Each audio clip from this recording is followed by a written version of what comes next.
Star Trek II, The Wrath of Khan.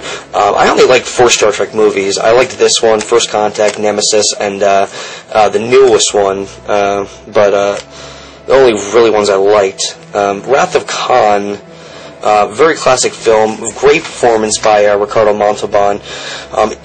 Even if you're not a Star Trek fan, like I'm really not a Star Trek fan, but I absolutely love this film, and I consider it a classic science fiction opus. It's actually the very first movie to have Kirstie Alley. And in fact, it says right there, introducing Kirstie Alley as Saavik. Very good film. You should check that out. Let's see what we got here. Caddyshack. Jesus Christ. One of the funniest movies ever made. Fucking Galaxy Quest. Jesus Christ. I got this on VHS when I was a little kid. And to be quite honest, I do like the movie. Alright, I think it is very funny. It spoofs Star Wars, Star Trek, like pretty much every science fiction film, pretty much every science fiction show and film, very, very well. It points out all the stupidness with it, like all the fanboy elements. It is a very funny movie. Regardless, it has Tim Allen, it has Ripley in it. I mean, come on, it's Sigourney fucking Weaver. Alan Rickman, who is always funny. I'm sorry. You know, he can play a good serious actor, but he's also very good at comedy. I was going to get through these ones quick. Titanic. Yes, I like Titanic. Shut the hell up. It's an awesome movie. I got 4 really good Tom Cruise films here. The Firm, very underrated film by him. Born on the 4th of July, very overrated film by him, but very good regardless. Days of Thunder, another very underrated Tom Cruise film, directed by Tony Scott. Tom Cruise, once again, gives a great performance in this. It was the same writers of the Mission Impossible, the first Mission Impossible film anyway. Minority Report. I don't hate that movie. I honestly think it is a very original science fiction film. And, you know, it does get stupid in parts, but it is a fun film. Kiss the Girls, another movie with an ending I did not see coming. Very, very creepy movie. I got the first 2 American Pies on VHS, the unrated versions, but these 2 are my favorite of all the American Pies. So, yeah. What else we got here? We got Forrest Gump, another one of my favorite films. Mr. Destiny, very funny film. It's kind of like, if you've ever seen the movie It's a Wonderful Life, it's that, but more of a comic twist to it. Top Gun, another very good Tom Cruise film. Apollo 13, one of Ron Howard's greatest films ever. Backdraft is actually a pretty good movie, but it's fucking ridiculous. I'll tell you, I was actually a volunteer firefighter for a while, and I can tell you right now, half the crap in this movie is bullshit, but it's still a fun film. Total Recall, another movie another science fiction classic, but gets very stupid in parts, but overall is fun. Jennifer 8, one of Uma Thurman's greatest roles. I would honestly say it's her best one ever, next to The Bride and Kill Bill. But it does revolve around Uma Thurman playing a blind woman, and there's a murder mystery, and apparently she's blind, but she apparently saw the killer. So yeah, like they said, it's very weird. This is actually a movie I love watching around Christmas time. Scrooged, Bill Murray, and fucking Carol Kane. Oh Jesus, Bobcat Goldthwait. I mean, this is just the funniest version of A Christmas Carol you would ever find in your life. It's actually one of the better made versions of A Christmas Carol. Absolute Power, amazing Clint Eastwood film. That once again does not get the respect it deserves. Sliver, good Sharon Stone film. Speed, one of Keanu Reeves' best roles. The movie is very cheesy, and at some points it does get kind of stupid, but it is fun. Dennis Hopper has to be one of the funniest villains I've ever seen in this movie, so definitely check that one out.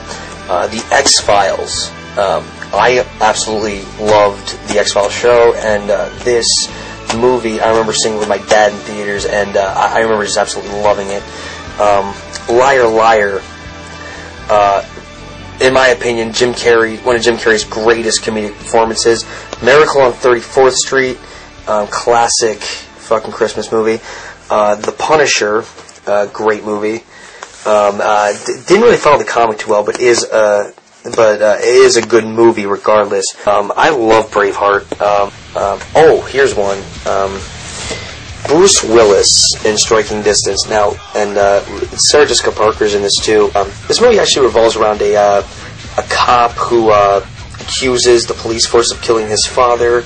Sarah Jessica Parker becomes his client, but might know more than she's letting on. And the whole time they're trying to catch a killer who is dumping his old girlfriends in the water for some reason.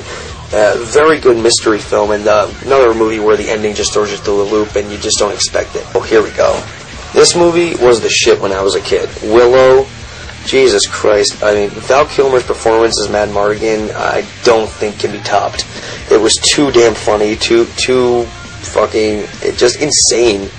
I mean, Warwick Davis, who you might actually remember, he's Professor Flitwick in Harry Potter, and, he's the Leprechaun, so, come on. But, Willow, very, very good film.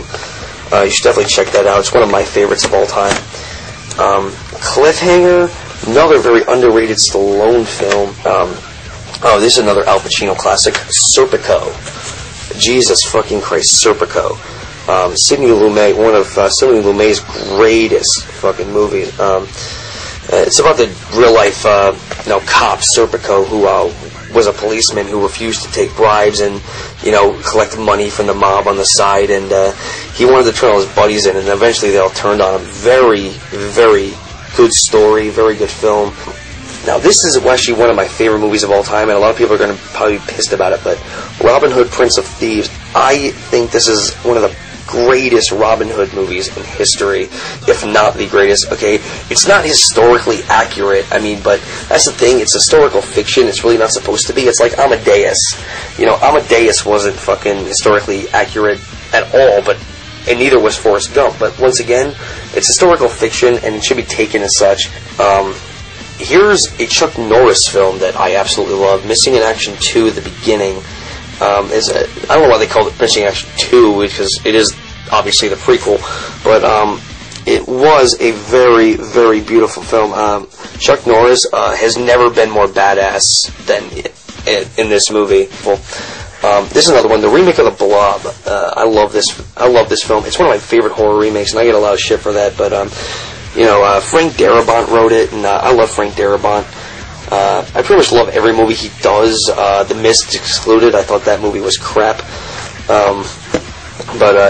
Here's my last VHS right here. The Untouchables. If you haven't seen this movie, this is without a doubt De Palma's greatest fucking movie.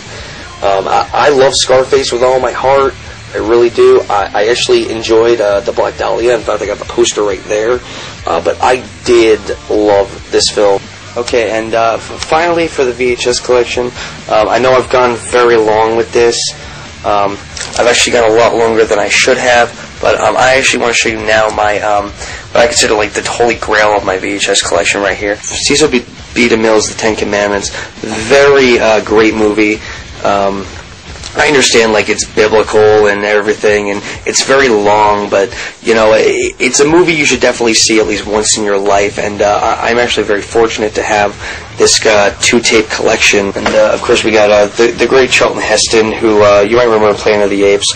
He's an absolutely brilliant actor. Once again, another actor who never really got the recognition he deserved. This is another one, Gone with the Wind. This is the other, like, holy grail of my collection right here. Let's open that up, shall we? Yeah, it's just to have the two tapes there for that, but yeah, people, Gone with the Wind is a fucking classic film. If I have any gripe with it, it's that it's too fucking long. The movie is 3 hours and 52 minutes.